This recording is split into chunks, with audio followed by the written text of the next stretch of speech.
Dans un quartier modeste d'une grande ville africaine, vivait une jeune fille nommée Fatou.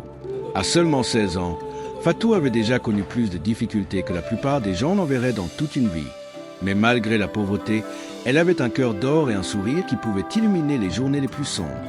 Un soir, alors qu'elle rentrait du marché, Fatou fit une rencontre qui allait changer sa vie à jamais.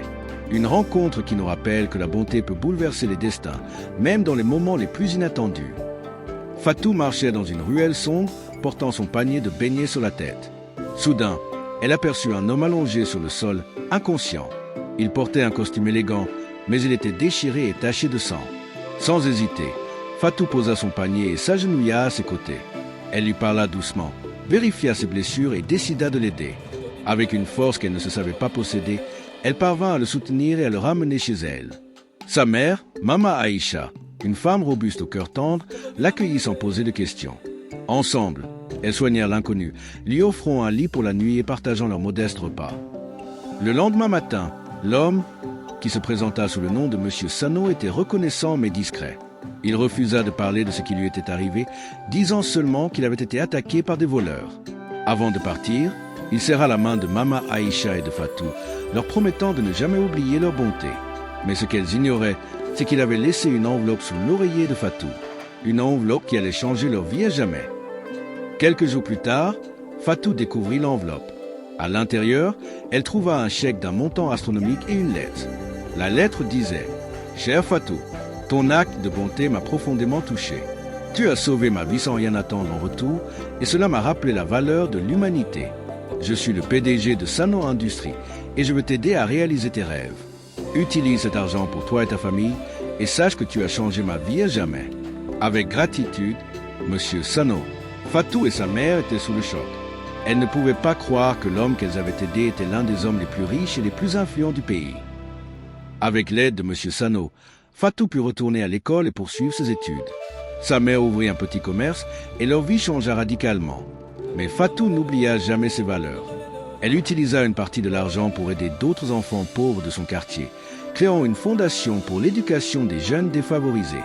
Monsieur Sano, inspiré par Fatou, s'engagea également dans des actions caritatives, transformant son entreprise en un modèle de responsabilité sociale. À l'école, Fatou découvrit un monde nouveau. Les cours étaient difficiles, mais elle était déterminée à réussir. Un jour, son professeur de mathématiques lui proposa de participer à un concours national. Fatou, d'abord intimidée, se rappela les sacrifices de sa mère et la chance qu'elle avait eue. Elle accepta le défi et se plongea dans ses études, travaillant tard chaque soir pour se préparer. Malgré les moqueries de certains élèves, Fatou resta concentrée.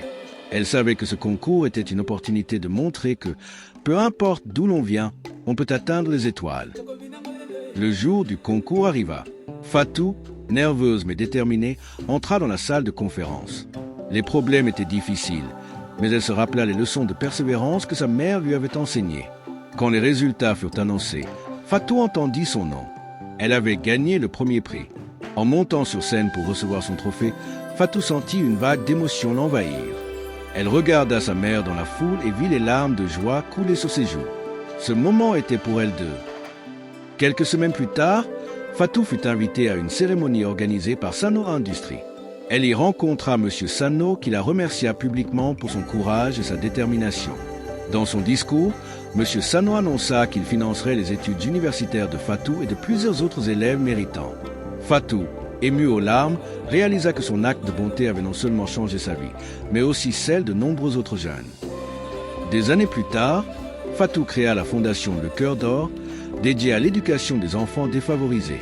Lors de l'événement de lancement, elle prononça un discours inspirant. « Ce jour où j'ai aidé un inconnu dans une ruelle sombre, je ne savais pas que cela changerait ma vie. Mais j'ai appris que la bonté n'a pas de prix et que chaque geste, aussi petit soit-il, peut avoir un impact immense. N'ayez jamais peur de tendre la main à ceux qui en ont besoin, car vous ne savez jamais comment cela pourrait changer votre vie. » L'histoire de Fatou nous rappelle que la bonté et la générosité sont des forces puissantes. Un simple acte d'humanité peut bouleverser des vies et inspirer des changements profonds. Alors, la prochaine fois que vous croiserez quelqu'un dans le besoin, souvenez-vous de Fatou et de son cœur d'or. Parce que parfois, un petit geste peut faire une grande différence. Si cette histoire vous a touché, n'oubliez pas d'aimer, de commenter et de vous abonner pour ne rien manquer de nos prochaines histoires inspirantes. Votre soutien nous motive à créer encore plus de contes magiques. Merci d'avoir regardé et à bientôt pour une nouvelle aventure.